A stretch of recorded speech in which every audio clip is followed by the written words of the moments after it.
রমজান মুবারক। আচ্ছা, প্রতি বছর রমজান বা ঈদ এলেই একটা পরিচিত দ্বিধা কিন্তু ফিরে আসে, তাই না? দেখা যায় হয়তো পাশের দেশেই একদিন আগে রোজা শুরু হয়ে গেল, বা বিদেশে থাকা আত্মীয়-স্বজনদের ঈদ আমাদের ঈদের সাথে মিলছে না। এই যে একটা কুলোপো, এটা কিন্তু প্রায় আমাদের সবারই অভিজ্ঞতা।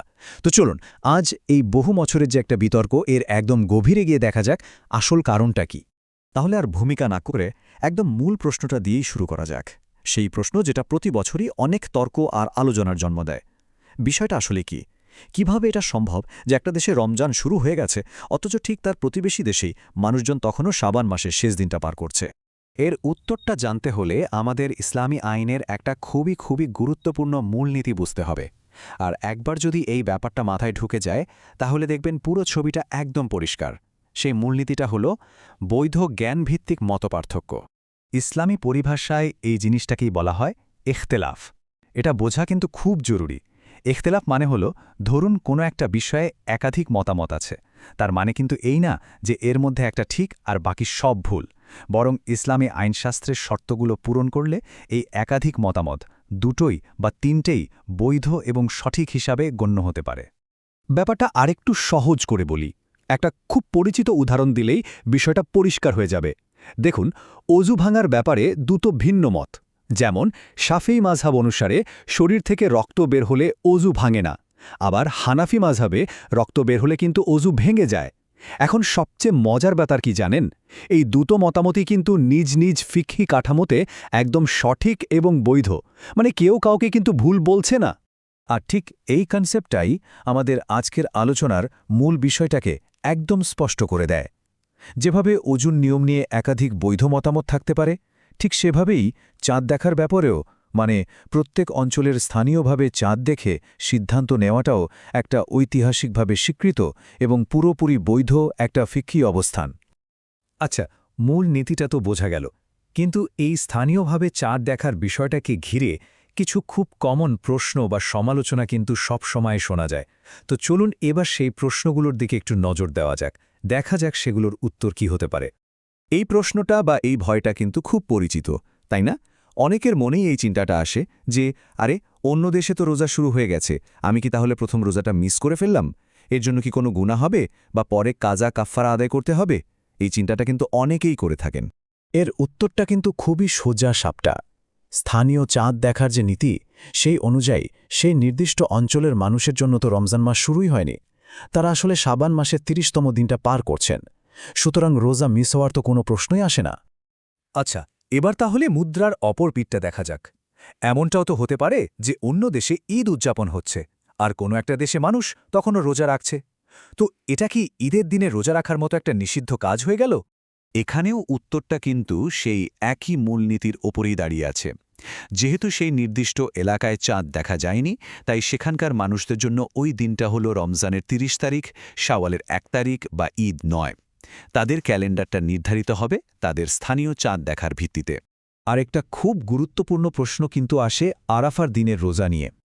আমরা জানি এই দিন হাজিরা আরাফাতের ময়দানে থাকেন। তো প্রশ্নটা হলো, এই বিশেষ রোজাটা কি মক্কায় যেদিন আরাফাত হচ্ছে ঠিক সেই দিনেই রাখতে হবে, নাকি প্রত্যেক দেশ তাদের নিজেদের ক্যালেন্ডার অনুযায়ী জিলহজ মাসের ৯ তারিখে রাখবে? এই ব্যাপারে ইসলামী স্কলারদের ব্যাখ্যা কিন্তু খুবই পরিষ্কার। বলা হয়েছে, প্রত্যেককে নিজ নিজ দেশের ক্যালেন্ডার অনুযায়ী জিলহজ মাসের ৯ তারিখে রোজা রাখতে হবে। এর পেছনের যুক্তিটাও কিন্তু খুব সহজ।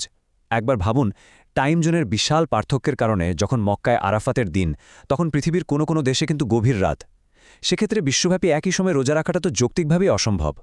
এখন একটা প্রশ্ন মনে আসতেই পারে, সবাই যদি নিজেদের মতো করে চাঁদ দেখে রোজা বা ঈদ পালন করে, তাহলে তো একটা বিশৃঙ্খলা তৈরি হওয়ার কথা, তাই না?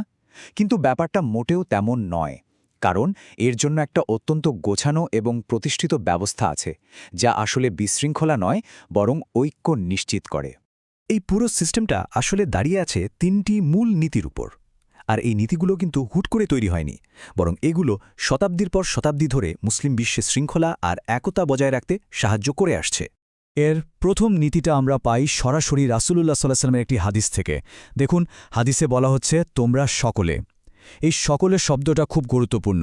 এর মানে হলো, রোজা, ঈদ এগুলো কোনো ব্যক্তিগত ইবাদত নয়, বরং এগুলো সামাজিক বা সামষ্টিক বিষয়। এর সিদ্ধান্তটা আসবে কর্তৃপক্ষের কাছ থেকে, ব্যক্তি পর্যায় থেকে নয়। দ্বিতীয় নীতিটা হল এখতিয়ার বা জুরিসডিকশন। সহজ করে বললে কোনো একটা দেশের রাষ্ট্রীয় কর্তৃপক্ষের সিদ্ধান্ত শুধু সেই দেশের ভৌগোলিক সীমানার মধ্যেই সীমাবদ্ধ থাকবে। যেমন ধরুন, সৌদি আরবের চাঁদ দেখা কমিটির সিদ্ধান্ত সৌদি আরবের মানুষের জন্য বাধ্যতামূলক, কিন্তু বাংলাদেশের মানুষের জন্য নয়। ঠিক একইভাবে বাংলাদেশের সিদ্ধান্ত অন্য কোনো দেশের জন্য বাধ্যতামূলক নয়। বিষয়টা এই উদাহরণটা দেখলে একদম পানির মতো পরিষ্কার হয়ে যাবে। খেয়াল করে দেখুন, একটা বিশাল দেশ যেমন সৌদি আরব, সেখানে একটাই কর্তৃত্ব থাকার কারণে সারা দেশে একসাথে ঈদ হয়। কিন্তু সীমান্তের এপার ওপার, যেমন ধরুন কলকাতা আর বেনাপোল, ভৌগোলিকভাবে কিন্তু খুব কাছাকাছি। কিন্তু যেহেতু দুটো ভিন্ন দেশ, দুটো ভিন্ন কর্তৃত্ব, তাই তাদের ঈদের দিন আলাদা হতেই পারে।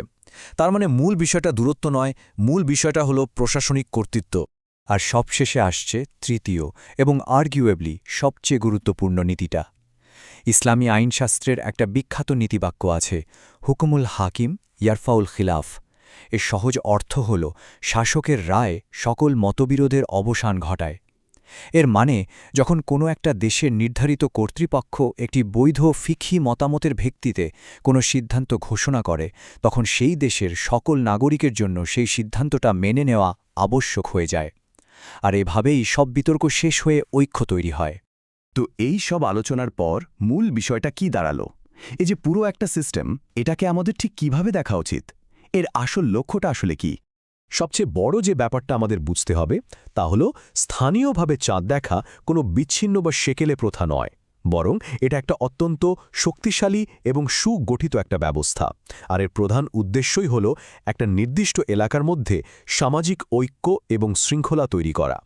এর মানে হল, লক্ষ্যটা কিন্তু বিশ্বজুড়ে কে সঠিক আর কে ভুল সেটা প্রমাণ করা নয়, বরং মূল লক্ষ্যটা হল একটা বৈধ এবং প্রতিষ্ঠিত প্রক্রিয়া অনুসরণ করে একটা স্থানীয় জনগোষ্ঠী হিসেবে আমরা সবাই মিলেমিশে একসাথে থাকতে পারছি কিনা।